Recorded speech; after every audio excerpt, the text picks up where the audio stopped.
તો ચેલેન્જની રાજનીતિમાં હવે કોંગ્રેસની એન્ટ્રી થઈ છે। લલિત કગથરાએ ઇટાલિયા અને અમૃતિયાને પડકાર ફેંક્યો છે। બંને ધારાસભ્યોને કગથરાએ ચેલેન્જ આપી છે। પ્રજાએ પોતાના પ્રશ્નો હલ કરવા તમને મત આપ્યા છે। હાઈકમાન્ડને પૂછ્યા વગર નહીં આપી શકો રાજીનામા। પ્રજાના કામ કરવાની એકબીજાને ચેલેન્જ આપો। તો આપ જો આ બધાની વચ્ચે લલિત કગથરાનું આ નિવેદન જે સામે આવ્યું છે, કોંગ્રેસની એન્ટ્રી થઈ છે આ બંને વચ્ચે। બંને ધારાસભ્યોને કગથરાએ ચેલેન્જ આપી છે।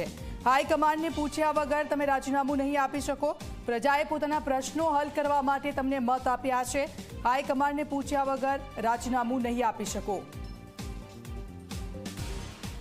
આ કોઈ તમારી મિલકત નથી કે હું વેચી નાખું। વિસાવદરની જનતાએ અને મોરબીની જનતાએ કેટલાય પડકારો સામે સહન કરીને તમને મત આપ્યા છે।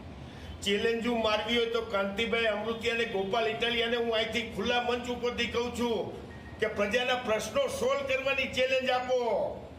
તમારામાં તાકાત હોય તો એમ કહો કે વિસાવદરમાં એક પણ માણસને ગુંડાગીરીથી કોઈ હેરાન નહીં કરે। કોઈ અધિકારી મારા વિસાવદરની અંદર ભ્રષ્ટાચાર લઈ શકે એવી હિંમત નહીં કરે। આવી ચેલેન્જો મારો।